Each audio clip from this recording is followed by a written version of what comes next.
آپ حضرات کی گرمی کا الحمدللہ پورا احساس ہے، چونکہ مسجد کی جگہ کم ہے۔ ہمارا پروگرام بھی انشاءاللہ اپنی روایت کے مطابق مختصر ہوگا۔ اب میں بلا تاخیر دعوت دیتا ہوں خطیب اہل سنت والجماعت مقرر شیخ بیان حضرت مولانا عبدالقدوس مجر صاحب، امیر عالمی اتحاد اہل سنت والجماعت پنجاب۔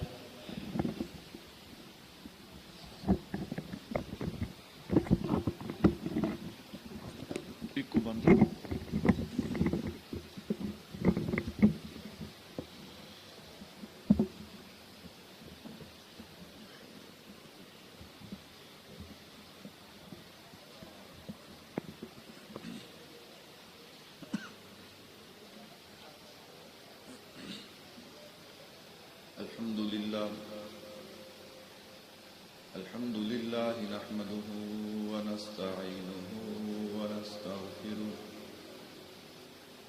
ونؤمن به ونتوكل عليه ونعوذ بالله من شرور أنفسنا ومن سيئات أعمالنا من يهده الله فلا مضل له ومن يضلله فلا هادي له ونشهد أن لا إله إلا الله وحده لا شريك له ونشهد أن سيدنا ومولانا محمدا عبده ورسوله أما بعد أعوذ بالله من الشيطان الرجيم بسم الله الرحمن الرحيم قل هل يستوي الذين يعلمون والذين لا يعلمون اللهم صل على محمد وعلى آل محمد كما صليت على إبراهيم وعلى آل إبراهيم إنك حميد مجيد اللهم بارك على محمد وعلى آل محمد كما باركت على إبراهيم وعلى آل إبراهيم إنك حميد مجيد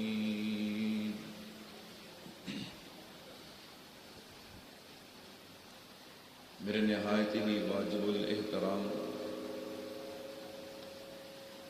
تشریف فرما حضرات علماء کرام، دیگر عزیز بزرگوں، دوستوں، بھائیوں، جیسا کہ آپ حضرات کے علم میں ہے کہ آج کا ہمارا پروگرام کوئی باقاعدہ جلسہ نہیں بلکہ صراط مستقیم کورس کی اختتامی تقریب ہے۔ الحمدللہ 150 کے قریب طلباء اور طالبات نے صراط مستقیم کورس پڑھا۔ اللہ سے دعا ہے کہ طلباء طالبات کا پڑھنا، ان کے اساتذہ کا پڑھانا اللہ قبول فرمائے۔ آج اختتامی تقریب ہے، ابھی حضرات علماء کرام اسناد بھی تقسیم فرمائیں گے۔ یہ تو مولانا نواز صاحب کا حکم اور ان کا بڑا فن ہے کہ اختتام پہ مجھ جیسے چھوٹے آدمی کو بلا لیتے، وگرنہ یہ اصل حق تو ان کا ہے اور یہ حقیقت بھی ہے۔ الحمدللہ اللہ نے مولانا کو بڑی صلاحیت سے نوازا ہے۔ ابھی ہمارے مرکز اہل سنت والجماعت 87 جنوبی میں 12 دن کا تحقیق المسائل کورس تھا۔ پورے پاکستان سے طلباء تشریف لائے تھے اور عین کورس کے آغاز سے 2 دن پہلے استاد محترم متکلم اسلام حضرت مولانا محمد الیاس محمد صاحب دامت برکاتہم العالیہ، استاد جی کی گرفتاری ہو گئی۔ اب پریشانی تو ہوتی ہے، لیکن الحمدللہ پوری جماعت کو اعتماد تھا کہ ہمارے پاس مولانا نواز صاحب موجود ہے۔ انشاءاللہ استاد جی کی کمی تو پوری نہیں ہو سکتی، لیکن ہمارے لیے مسائل نہیں بنیں گے۔ اور الحمدللہ پھر مولانا نے وہاں 12 دن رہ کر وہ کورس پڑھایا۔ یہ بات میں اس لیے نہیں کہہ رہا کہ میں مولانا کی شان کو اونچا کر رہا ہوں، آپ حضرات کو اس لیے بتا رہا ہوں کہ آپ حضرات مولانا کی جماعت ہے، ٹیم ہے۔ آپ کو اندازہ ہونا چاہیے اللہ نے آپ کو کیسا صلاحیت والا انسان دیا ہے۔ ان کی قدر کریں، ان سے محبت کریں۔ آپ ان کے ساتھ ملیں گے انشاءاللہ، یہ مزید کھل کے دین کا کام کریں گے نا جی انشاءاللہ۔ پتہ نہیں تو سمجھ بھی لگتی پئی ہے کہ نہیں لگتی پئی، کیونکہ سپیکر کو ادھر نہ جگہ تھوڑی ہے، مسائل ہیں۔ تو میرے بھائیو، گرمی بھی ہے، بلا تاخیر میں اپنے عنوان پہ آغاز کلام کرتا ہوں۔ صراط مستقیم کورس کا اختتام گزشتہ سال آپ حضرات کے ذہن میں ہوگا کہ اسی عنوان پر میں نے آپ حضرات کے سامنے گفتگو کا آغاز کیا تھا، اور بارش اور آندھی کی وجہ سے ہمارا پروگرام متاثر ہوا۔ میں وہیں سے بات کا آغاز کروں گا۔ توجہ کیجئے گا، علماء فرماتے ہیں کہ 3 چیزیں آپس میں لازم ملزوم ہیں۔ وہ 3 چیزیں کون سی؟ نمبر 1 علم، نمبر 2 عمل، نمبر 3 اخلاص۔ کیا معنی؟ علم ہو اور علم پہ عمل نہ ہو تو ایسا علم دنیا میں بھی وبال جان اور آخرت میں بھی وبال جان ہے۔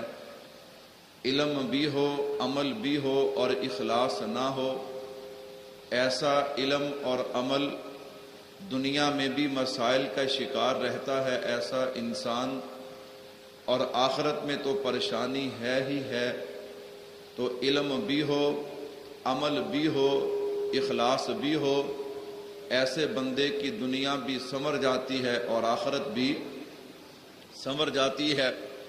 اور یہ بات بھی ذہن میں رکھنا، اللہ اگر کسی آدمی کو علم بھی دے، عمل بھی دے اور اخلاص بھی دے، تو ایسے آدمی سے اللہ پھر دین کا خوب کام لیتے ہیں۔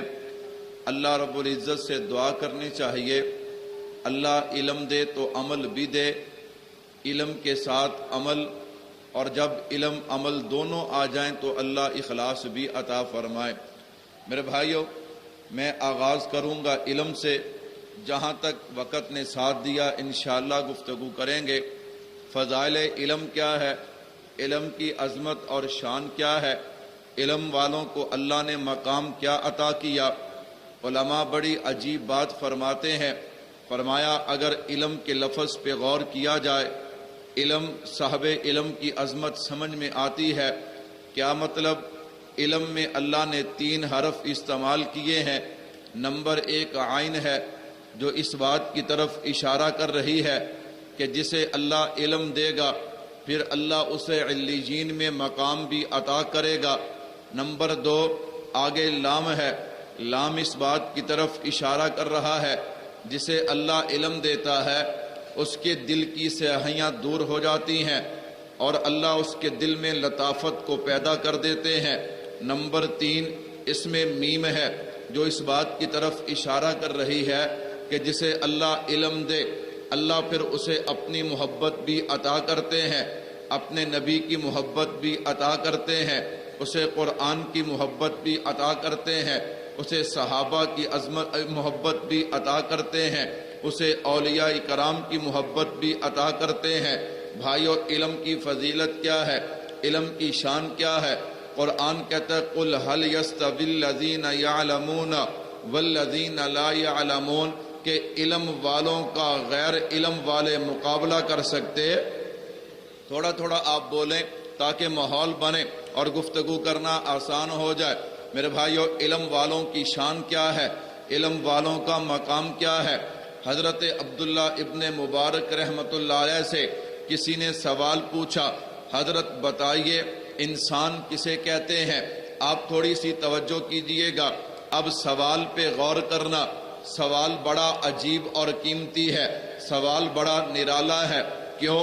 سوال پوچھنے والے کو پتہ نہیں کہ انسان کسے کہتے ہیں، لیکن اس نے کیا پوچھا؟ حضرت انسان، اس کا معنی یہ تھا حضرت حقیقی انسان کسے کہتے ہیں، حقیقت میں انسان کون ہے؟ سوال بھی عجیب ہے، سوال بھی نرالا ہے، اور جواب دینے والے حضرت عبداللہ ابن مبارک ہیں۔ انہوں نے جواب بھی بڑا پیارا دیا، کہا انسان وہ ہے جو صاحب علم ہے، جس کے پاس علم ہے وہ حقیقت میں انسان ہے، اور جس کے پاس علم نہیں وہ حقیقت میں انسان نہیں ہے۔ میں نے کہا اس میں شک بھی کوئی نہیں ہے، جب تک انسان کے پاس علم نہیں تھا انسان کے حالات کیا تھے؟ میں نے کہا یہی انسان جب تک اس کے پاس علم نہیں تھا، یہ انسان ننگے بیت اللہ کا طواف کیا کرتا تھا۔ جب تک انسان کے پاس علم نہیں تھا اس نے 360 بت بنا کے بیت اللہ میں رکھے ہوئے تھے۔ جب تک انسان کے پاس علم نہیں تھا یہی انسان اپنی ماں کو جائیداد میں تقسیم کرتا تھا۔ جب تک انسان کے پاس علم نہیں تھا اپنی بیٹیوں کو زندہ دفن کرتے تھے۔ جب تک انسان کے پاس علم نہیں تھا زندہ جانور کا گوشت کاٹتے، جب وہ تڑپتا یہ خوش ہوتے۔ جب تک انسان کے پاس علم نہیں تھا اس نے سورج کو دیکھا تو اس کی عبادت ہے، چاند کو دیکھا تو اس کی عبادت ہے، لیکن جب انسان کو علم ملا ہے، میں نے کہا وہی انسان جو بیت اللہ کا ننگا طواف کیا کرتا تھا، جب انسان کو علم ملا ہے وہی انسان جو بیٹیوں کو زندہ دفن کیا کرتا تھا، وہی انسان جو بتوں کو پوجا کرتا تھا۔ جب اس انسان کو علم ملا ہے پھر اس کی عظمت اور شان یہ ہے، یہ چلتا فرش پہ ہے، آواز اللہ کے عرش پہ آتی ہے۔ میرے بھائیو علم کی عظمت کیا ہے، علم کا مقام کیا ہے؟ حضرت عبداللہ ابن مبارک رحمۃ اللہ علیہ نے کیا فرمایا؟ فرمایا انسان اسے کہتے ہیں جو صاحب علم ہے۔ کیا مطلب؟ حقیقت میں انسان وہی ہے جسے اللہ نے علم عطا کیا۔ میرے بھائی توجہ کرنا، علم کی فضیلت کیا ہے، علم کا مقام کیا ہے؟ حضرت علی المرتضیٰ شیر خدا رضی اللہ تعالیٰ عنہ کے پاس 10 آدمی آئے اور آ کر عجیب بات کی ہے، کہنے لگے حضرت ہم نے آپ سے سوال پوچھنا ہے۔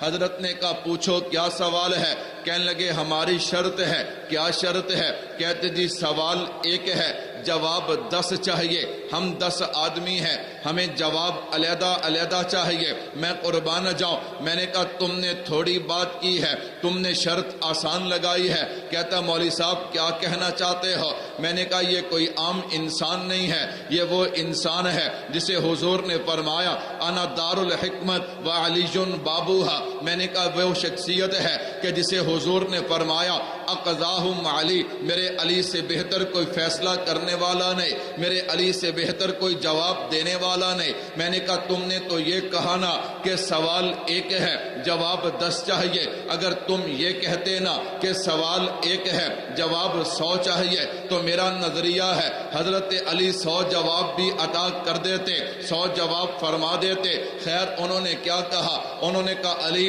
سوال ایک ہے اور جواب اس تو بہت تھکے بیٹھے ہو یار، گرمی میں بھی لگ رہی ہے تو بھی لگ رہی ہے، ایویں نہیں۔ کتنے جواب؟ ایک بیٹھے دور ہو، میں نے کہا سارے بولو کتنے جواب چاہیے؟ 10 جواب چاہیے۔ کہتا ہے سوال ایک ہے جواب 10 چاہیے۔ چلو میں نے کہا بات چلی ہے، میں یہاں پہ عقیدہ اور نظریہ بھی دیتا جاؤں۔ کچھ لوگ کہتے مولوی صاحب دیوبند کی ساری باتیں ٹھیک ہے۔ میں نے کہا ٹھیک کون سی نہیں ہے؟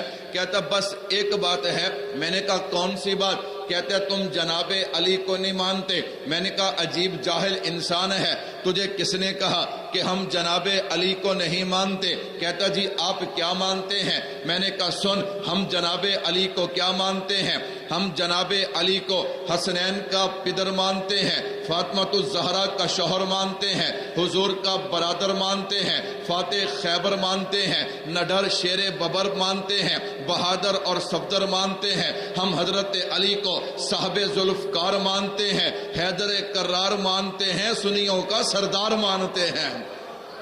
میں نے کہا بھائی فرق اتنا ہے، تو صرف ذات علی کو مانتا ہے، تو صرف حضرت علی کا نام لیتا ہے، تو حضرت علی کی بات کو نہیں مانتا۔ دیوبند والے اور تیرے اندر فرق یہ ہے، تو صرف ذات کی بات کرتا ہے، میں ذات علی بھی مانتا ہوں، میں بات علی بھی مانتا ہوں۔ میں نے کہا دیکھ لے، میرا علی شریعت کا پابند ہے، اس لیے دیوبند والے بھی شریعت کے پابند ہیں۔ جناب علی کے چہرے پہ داڑھی ہے، دیوبند والے کے چہرے پہ داڑھی ہے۔ جناب علی 5 وقت کے نمازی ہیں، دیوبند والے 5 وقت کے نمازی ہیں۔ میں نے کہا حضرت علی چرسی نہیں تھے، نعوذ باللہ، وہ بھنگی نہیں تھے، وہ شرابی نہیں تھے، وہ بے نمازی نہیں تھے، وہ قرآن چھوڑنے والے نہیں تھے، وہ روزے چھوڑنے والے نہیں تھے۔ میں نے کہا فرق ہے تیرے اندر اور میرے اندر، تو صرف ذات علی کی بات کرتا ہے، میں ذات علی بھی مانتا ہوں، میں بات علی بھی مانتا ہوں۔ اگر آپ کی توجہ ہونا، میں اس پہ ایک بات اور عرض کرتا ہوں، ہم حضرت علی کے ہر فیصلے کو مانتے ہیں، حضرت علی کی ہر بات کو مانتے ہیں۔ سنیو توجہ کرنا، ایک دن اتفاق ایسا ہوا، ادھر سے حضرت علی آ گئے، ادھر سے حضرت ابو بکر صدیق آ گئے، دونوں ایک جگہ پہ جمع ہو گئے۔ اب آگے جانے کا راستہ ایک ہے۔ میں نے کہا بعض دفعہ یوں ہوتا ہے، استاد شاگرد جمع ہو گئے تو شاگرد کیا کہتا ہے، استاد جی آگے آپ چلیے نا،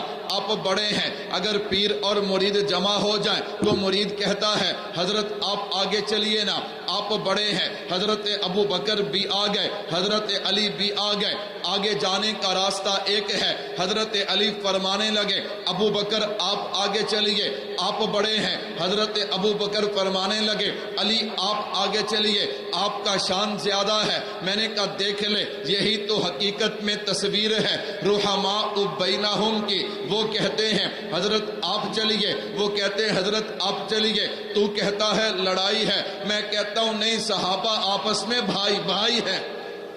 کیا ہے آپس میں؟ بھائی بھائی ہیں۔ بھائیو توجہ کرنا، حضرت علی رضی اللہ تعالیٰ عنہ نے بات کا آغاز کیا، کہا ابو بکر آپ آگے چلیے، آپ بڑے ہیں۔ حضرت ابو بکر نے فرمایا علی آپ چلیے، فرمایا میں دلیل دیتا ہوں۔ ابو بکر، اللہ کے نبی نے فرمایا اگر میں دنیا میں کسی کو اپنا خلیل بناتا تو ابو بکر کو بناتا، لیکن اسلام میں بھائی چارہ ہے، ابو بکر تو میرا بھائی ہے، اس لیے آپ چلیے نا۔ آپ کو حضور نے بھائی فرمایا۔ حضرت ابو بکر صدیق مسکرائے، کہا علی میں نے بھی نبی سے سنا، علی انت اخی فی الدنیا والآخرہ، علی آپ آگے چلیے۔ حضرت علی فرمانے لگے آپ آگے چلیے، کیوں؟ میں نے حضور سے سنا ما صب اللہ فی صدری الا وقد صببتہ فی صدری ابی بکر، کہ اللہ نے میرے سینے میں جو ڈالا میں نے ابو بکر کے سینے میں ڈال دیا۔ آپ آگے چلیے نا۔ فرمایا علی میں نے بھی حضور سے سنا ہے انا دار الحکمت وعلی بابوہا، آپ آگے چلیے۔ حضرت علی فرمانے لگے ابو بکر آپ چلیے نا، آپ کی بیٹی نبی کے گھر میں ہے۔ فرمایا علی آپ چلیے نا، کیوں؟ نبی کی بیٹی آپ کے گھر میں ہے۔ سیدنا علی المرتضیٰ نے عجیب بات فرمائی، فرمایا ابو بکر آپ آگے چلیے۔ فرمایا کیوں؟ فرمایا اس لیے سارے صحابہ موجود تھے، نبی نے آپ کا ہاتھ پکڑ کے آپ کو مسلح پہ کھڑا کر دیا، جسے نبی آگے کرے علی اسے پیچھے کر سکتا؟ میں نے کہا یہ جناب علی ہیں۔ میں عرض کر رہا تھا ہم ذات علی بھی مانتے ہیں، ہم بات علی بھی مانتے ہیں، تو انہوں نے کیا کہا؟ کہا علی سوال ایک ہے اور جواب 10 چاہیے، ذرا علم کی فضیلت کو سننا۔ فرمایا سوال کیا ہے؟ بتائیے دولت اور علم میں کیا فرق ہے؟ حضرت علی نے جواب شروع کیے، فرمایا نمبر 1 یہ دولت فرعونوں کی وراثت ہے اور علم انبیاء کی وراثت ہے۔ نمبر 2 دولت کی حفاظت تمہیں کرنا پڑتی ہے اور علم تمہاری حفاظت کرتا ہے۔ نمبر 3 جس کے پاس دولت ہوتی ہے اس کے دشمن بہت ہوتے ہیں، جس کے پاس علم ہوتا ہے اس کے چاہنے والے بہت ہوتے ہیں۔ نمبر 4 اگر دولت کو تقسیم کیا جائے یہ ختم ہو جاتی ہے، علم کو تقسیم کیا جائے یہ اور بڑھ جاتا ہے۔ نمبر 5، جس کے پاس دولت ہوتی ہے اس کا دل کنجوسی کی طرف مائل رہتا ہے، اور جس کے پاس علم ہوتا ہے اس کا دل سخی ہوتا ہے۔ نمبر 6 فرمایا دولت ایسا خزانہ ہے جس کے چوری ہونے کا خطرہ ہے، علم ایسا خزانہ ہے جس کے چوری ہونے کا خطرہ نہیں ہے۔ نمبر 7 فرمایا دولت لامحدود ہے، اس لیے محدود ہے، اس لیے اس کا شمار ہو سکتا ہے، علم لامحدود ہے، اس کا شمار نہیں ہو سکتا۔ نمبر 8 فرمایا وقت گزرنے کے ساتھ دولت کم ہو جاتی ہے اور علم بڑھ جاتا ہے۔ نمبر 9 فرمایا جس کے پاس دولت ہوتی ہے اکثر اس کے دل و دماغ پہ سیاہی چھا جاتی ہے، اور جس کے پاس علم ہوتا ہے اس کے دل و دماغ روشن ہو جاتے ہیں۔ نمبر 10 فرمایا اس دولت نے فرعون اور نمرود جیسے انسان پیدا کیے جنہوں نے خدائی کا دعویٰ کیا، اور علم نے ایسے انسان پیدا کیے جنہوں نے پہلے خدا کو پہچانا، پھر خدا کی تصدیق کی ہے، خدا کو مانا ہے، پھر خدا کے کہنے پہ سب کچھ قربان کر دیا ہے۔ تھکی سبحان اللہ بھی نہیں کہتے، چھڑی سبحان اللہ۔ ساڑی پنجابی کہتے نا چھڑی سبحان اللہ، چھڑی سبحان اللہ ہی کہہ چھڑو۔ میں نے کہا بھائی توجہ کرنا، علم کی فضیلت کیا ہے، علم کو اللہ نے شان کیا دی ہے، علم والوں کو اللہ نے مقام کیا دیا ہے۔ قرآن کہتے ہیں قُلْ هَلْ يَسْتَوِي الَّذِينَ يَعْلَمُونَ وَالَّذِينَ لَا يَعْلَمُونَ، کہ جن کے پاس علم ہے، علماء بیٹھے ہیں، علم سے مراد کون سا علم ہے؟ علم سے مراد شریعت کا علم ہے، علم سے مراد دین کا علم ہے، علم سے مراد قرآن کا علم ہے، علم سے مراد حدیث کا علم ہے، علم سے مراد فقہ کا علم ہے، علم سے مراد سنت کا علم ہے۔ تو اللہ رب العزت کیا فرماتے ہیں؟ قُلْ هَلْ يَسْتَوِي الَّذِينَ يَعْلَمُونَ وَالَّذِينَ لَا يَعْلَمُونَ۔ چلو میں اس بات کو تھوڑا سا اور آگے چلاتا ہوں۔ حضرت سلیمان علیہ السلام بڑی عجیب بات ارشاد فرمایا کرتے تھے لوگو اللہ نے مجھے اختیار دیا 3 چیزوں میں، وہ 3 چیزیں کون سی ہیں؟ نمبر 1 علم، نمبر 2 بادشاہت، نمبر 3 مال۔ فرمایا میرے پیارے ان تینوں میں سے ایک کا تو انتخاب کر لے، چاہے علم کا انتخاب کر لے، چاہے مال کا انتخاب کر لے، چاہے بادشاہت کا انتخاب کر لے۔ حضرت پھر آپ نے کیا کیا؟ فرمایا میں نے علم کا انتخاب کیا، اللہ نے علم کے صدقے سے مجھے مال بھی دے دیا اور بادشاہت بھی عطا کر دی ہے۔ میرے بھائیو علم کی شان کیا ہے، علم کا مقام کیا ہے؟ آئیے ذرا میں بات کو تھوڑا سا آگے بڑھاتا ہوں، علم کی عظمت اور شان کیا ہے۔ چلو بات تھوڑی سی آسان کر کے آپ کے ذوق کے مطابق آپ حضرات کے سامنے پیش کر دیتا ہوں۔ میں نے عرض کیا قرآن کہتا ہے کہ علم والوں کا کوئی مقابلہ کر سکتا؟ کیا خیال ہے علم والوں کا کوئی مقابلہ کر سکتا؟ حضرت مولانا قاسم نانوتوی رحمت اللہ علیہ حضرت کے پاس ایک عیسائی آیا اور آ کر کہنے لگا حضرت میں نے آپ سے ایک سوال پوچھنا ہے۔ حضرت نے کہا پوچھ، کیا سوال ہے؟ کہتا جی سوال یہ ہے، آپ کہتے ہیں کہ آپ کے نبی کا شان زیادہ ہے، ہم کہتے ہیں کہ ہمارے نبی کا شان زیادہ ہے۔ حضرت نے فرمایا تو کیا کہتا ہے؟ اس نے کہا جی ہم یہ کہتے ہیں کہ حضرت عیسیٰ علیہ السلام کا شان زیادہ، نعوذ باللہ آپ کے نبی کا شان کم ہے۔ اللہ اکبر۔ میں نے کہا واحد مسلمان ہیں، ہم کہتے ہیں آمنت باللہ و ملائکتہ و کتبہ و رسلہ، ہم کسی نبی کی شان کو کم نہیں کہتے، ہم کہتے ہیں سب نبی عظمت والے، شان والے، مقام والے ہیں، لیکن ساتھ ساتھ یہ عقیدہ اور نظریہ بھی ہے کہ جب آمینہ کے لال آ گئے اب نبوت کا سکہ چلے گا تو صرف محمد مصطفیٰ کا چلے گا، کسی اور کا نہیں چلے گا۔ ہم کسی نبی کی شان کو کم نہیں کہتے۔ حضرت نے کہا اس پہ دلیل کیا ہے؟ تو جو کہتا ہے حضرت عیسیٰ کا شان زیادہ، نعوذ باللہ ہمارے نبی کے شان کو کم کہتا ہے، اس پہ تیرے پاس دلیل کیا ہے؟ اب وہ دلیل دینے لگا، کہتا ہے دیکھو ہمارے نبی نے مردے کو زندہ کیا اور آپ کے نبی نے کسی مردے کو زندہ نہیں کیا۔ قُلْ هَلْ يَسْتَوِي الَّذِينَ يَعْلَمُونَ وَالَّذِينَ لَا يَعْلَمُونَ، جس کے پاس قرآن کا علم ہے اس کا کوئی مقابلہ کر سکتا نہیں ہے۔ حضرت کہنے لگے وہ بھی نبی کا معجزہ ہے، ہم مانتے ہیں، ہم انکار نہیں کرتے، لیکن اتنا تو بتانا جسے تیرے نبی نے زندہ کیا وہ پہلے زندہ تھا یا نہیں؟ اس نے کہا ہاں پہلے زندہ، بعد میں مرا ہے، پھر زندہ کیا۔ کہا جسے تیرے نبی نے زندہ کیا وہ کبھی کھاتا اور پیتا تھا، سوتا اور جاگتا تھا، چلتا اور پھرتا تھا؟ اس نے کہا جی ہاں پہلے زندہ، پھر مرا ہے، پھر نبی نے زندہ کیا۔ کہا یہ تیرے نبی کا معجزہ ہے، جو پہلے زندہ وہ مرا تو اسے زندہ کر دیا۔ یہ میرے نبی کا معجزہ ہے کہ ابو جہل مٹھی میں کنکر لے کے آیا، یہ وہ کنکر ہیں جو کبھی بولے نہیں، یہ وہ کنکر ہیں جو کبھی چلے اور پھرے نہیں، یہ وہ کنکر ہیں جنہوں نے کبھی کلام نہیں کیا، جنہوں نے کبھی کھایا اور پیا نہیں ہے۔ ابو جہل مٹھی میں لے کے آیا، میرے محبوب نے اشارہ کیا، وہ کلمہ پڑھتے ہیں اشہد ان لا الہ الا اللہ و اشہد ان محمدن عبدہ و رسولہ۔ تو پھر مجھے کہنے دینا، حضرت نانوتوی نے فرمایا فرق یہ ہے تیرے نبی نے اسے زندہ کیا جو پہلے زندہ پھر مرا، پھر تیرے نبی نے زندہ کیا، اور جسے میرے نبی نے زندہ کیا وہ کبھی زندہ نہیں تھا، میرے نبی نے اشارہ کیا اسے زندگی مل گئی ہے۔ یہی تو معنی ہے قل هل يستوي الذين يعلمون والذين لا يعلمون، کہ قرآن والوں کا کوئی مقابلہ کر سکتا؟ قرآن والوں کا کوئی مقابلہ کر سکتا؟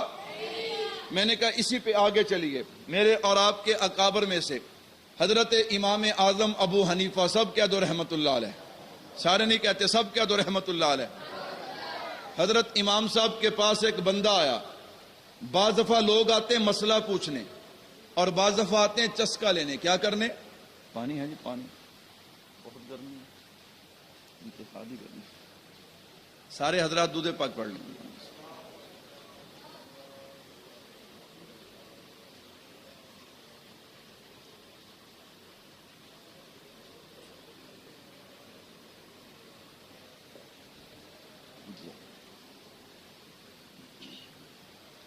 میں نے کہا بعض دفعہ لوگ مسئلہ پوچھتے ہیں، کیا کرتے ہیں؟ اور بعض دفعہ لوگ چسکا لینے آتے ہیں۔ تو میں نے کہا حضرت امام صاحب کے پاس ایک بندہ آیا، آ کر کہنے لگا امام صاحب میں نے آپ سے ایک سوال پوچھنا ہے۔ حضرت نے کہا پوچھ۔ قل هل يستوي الذين يعلمون والذين لا يعلمون۔ میں شارٹ کٹ چلتا ہوں تاکہ جلدی بات پوری ہو جائے۔ حضرت امام صاحب نے کہا کیا سوال ہے؟ اس نے کہا جی اس بندے کے بارے میں کیا خیال ہے جس میں 7 چیزیں پائی جائیں؟ حضرت نے فرمایا 7 چیزیں کون سی ہیں؟ نمبر 1 وہ غیب کی تصدیق کرتا ہو۔ آپ حضرات جانتے ہیں کہ جو چیز سامنے ہو تصدیق اس کی کرنی چاہیے، غیب کی تصدیق نہیں کرنی چاہیے۔ نمبر 2 کہا جی وہ مردار بھی کھا لیتا ہے۔ نمبر 3 یہود و نصارہ کی بات کی تصدیق کرتا ہے۔ نمبر 4 اللہ کی رحمت سے دور بھاگتا ہے۔ نمبر 5 اللہ جس کی طرف بلائیں اس کی پرواہ نہیں کرتا، اللہ جس سے ڈرائیں وہ اس سے ڈرتا نہیں ہے۔ نمبر 7 وہ فتنے کو بڑا محبوب رکھتا ہے۔ بھائیو علم کسے کہتے ہیں؟ علم والوں کی شان کیا ہے؟ کہا حضرت بتاؤ جس بندے میں یہ 7 چیزیں پائی جاتے ہوں اس کے بارے میں آپ کا کیا حکم ہے؟ آپ اس کے بارے میں کیا کہتے ہیں؟ حضرت امام صاحب کا جواب سننا۔ حضرت امام صاحب فرمانے لگے جس میں یہ 7 چیزیں پائی جائیں وہ پکا مومن ہے، وہ پکا۔ اس نے کہا حضرت پکا مومن کیسے ہے جس میں یہ 7 چیزیں پائی جائیں؟ وہ پکا مومن کیسے ہے؟ حضرت نے فرمایا پہلی بات تو نے کہا وہ غیب کی تصدیق کرتا ہے۔ ایمان کیا ہے؟ الذین یؤمنون بالغیب، یہ غیب کی تصدیق تو کر رہا ہے۔ نمبر 2 تو نے کہا مردار بھی کھا لیتا ہے۔ کہا یہ مچھلی جب پانی سے باہر آتی ہے تو ذبح تو نہیں کرتا، وہ مردہ ہوتی ہے، وہ مردار بھی کھا لیتا ہے۔ نمبر 3 تو نے کہا یہود و نصارہ کے قول کی تصدیق کرتا ہے، قرآن میں ہے لیست الیہود علی الشیء، اور جناب اسی طرح لیست النصارى علی الشیء، وہ قرآن کی اس آیت کو مانتا ہے، اس کی تصدیق کرتا ہے۔ نمبر 4 تو نے کہا وہ اللہ کی رحمت سے دور بھاگتا ہے۔ یہ بارش اللہ کی رحمت ہے، جب بارش ہوتی ہے ہم چھپ جاتے ہیں ہمارے کپڑے خراب نہ ہو جائیں۔ نمبر 5، تو نے کہا جس کی طرف اللہ بلاتا ہے اس کی پرواہ نہیں کرتا۔ اللہ جنت کی طرف بلاتے ہیں، وہ کہتا ہے اللہ جنت نہیں، مجھے تیری رضا چاہیے۔ نمبر 6، اللہ جس سے ڈراتے ہیں وہ اس سے ڈرتا نہیں ہے۔ اللہ جہنم سے ڈراتے ہیں، وہ کہتا جہنم مجھے تیری پرواہ نہیں، مجھے اپنے رب کی پرواہ ہے، میرا رب ناراض نہ ہو جائے۔ نمبر 7، تو نے کہا فتنے کو محفوظ رکھتا ہے، سینے سے لگاتا ہے، فتنے سے پیار کرتا ہے۔ قرآن کہتا ہے کہ اللہ نے اولاد اور مال کو فتنہ بنایا، انما اموالکم و اولادکم فتنہ، وہ اپنی اولاد سے پیار کرتا ہے۔ فرمایا اسی لیے جس میں یہ 7 چیزیں پائی جائیں وہ پکا۔ اللہ نے میرے امام کو بڑا عجیب علم دیا۔ میں نے کہا علم والوں کا غیر علم والے مقابلہ کر سکتے؟ 2 میاں بیوی رات کو بیٹھے آپس میں گپ سپ چل چڑی۔ اب میاں بیچارہ باتیں کر رہا ہے اور عورت بات سنتی، وہ غصے میں، میاں تھک گیا، تھک ہار کے کہتا ہے کہ اگر تو نے پہلے میرے ساتھ بات نہ کی تو میں نے بھی تیرے ساتھ بات، قسم اٹھا لی، کہتا ہے مجھے قسم ہے اگر تو میرے ساتھ بات نہیں کرے گی تو میں بھی تیرے ساتھ بات۔ بیوی پہلے تیار بیٹھی، اس نے کہا میں نے بھی قسم اٹھا لی، پہلے تو بولے گا تو پھر میں تیرے ساتھ بولوں گی۔ ادھر بھی قسم ادھر بھی قسم۔ اب صبح کو غصہ ٹھنڈا ہوا، اب دونوں پریشان ہیں۔ حضرت سفیان ثوری رحمت اللہ علیہ کے پاس چلے گئے۔ حضرت نے فرمایا معاملہ بڑا خراب ہے، جو پہلے بولا اس کی قسم ہے ٹوٹ جائے گی۔ آپ کہیں گے مولوی صاحب ایڈی کڑی گل پریشانی والی، قسم ہی ہے نا۔ میں نے کہا بھائی ہمارے ہاں کوئی اہمیت نہیں، لیکن اس دور میں جب بندے قسم اٹھا لیتے پھر قسم کو توڑتے نہیں تھے، اس لیے جو بندہ قسم توڑ لیتا اس کی گواہی قابل قبول نہ ہوتی، اس لیے اب دونوں پریشان ہیں۔ خامد کے ذہن میں آیا چلو میں امام اعظم امام ابو حنیفہ رحمت اللہ علیہ کے پاس چلتا ہوں۔ یہ چلا گیا، جا کر امام صاحب کو صورت بیان کی ہے، امام صاحب کا جواب سننا۔ امام صاحب فرمانے لگے جا کر اپنی بیوی کو بلا لے، تیری قسم بھی نہیں ٹوٹے گی، تیری بیوی کی قسم بھی۔ یہ بندہ آ گیا، ہماری طرح ضدی نہیں تھا، نہیں امام صاحب میں نہیں مانتا، اسے پتا تھا یہ امام اعظم ہے۔ یہ کون ہے؟ آ گیا، آ کر بیوی کو بلا لیا۔ بیوی کہتی ہے جا تیری قسم کیا ہو گئی؟ انہوں نے کہا نہیں ٹوٹی، انہوں نے کہا نہیں ٹوٹ گئی، نہیں ٹوٹی۔ کیسے کہتے میں امام اعظم امام ابو حنیفہ رحمت اللہ علیہ کے پاس سے ہو کر آیا ہوں۔ کہا کیسے ہو سکتا ہے؟ چلو حضرت سفیان ثوری کے پاس چلے گئے۔ حضرت نے کہا مجھے بھی ساتھ لے چلو، علمی اختلاف یوں ہوا کرتے ہیں، میں بھی جا کر امام ابو حنیفہ سے پوچھتا ہوں کہ قسم کیسے نہیں ٹوٹی۔ امام صاحب نے سب کو بٹھا لیا، کہا صورت بیان کرو۔ اب خامد کہتا ہے میں نے کہا قسم ہے مجھے اگر تو پہلے میرے ساتھ نہیں بولے گی تو میں بھی تیرے ساتھ نہیں بولوں گا۔ پھر عورت نے کیا کہا؟ عورت کہتی میں نے بھی کہا کہ پہلے تو۔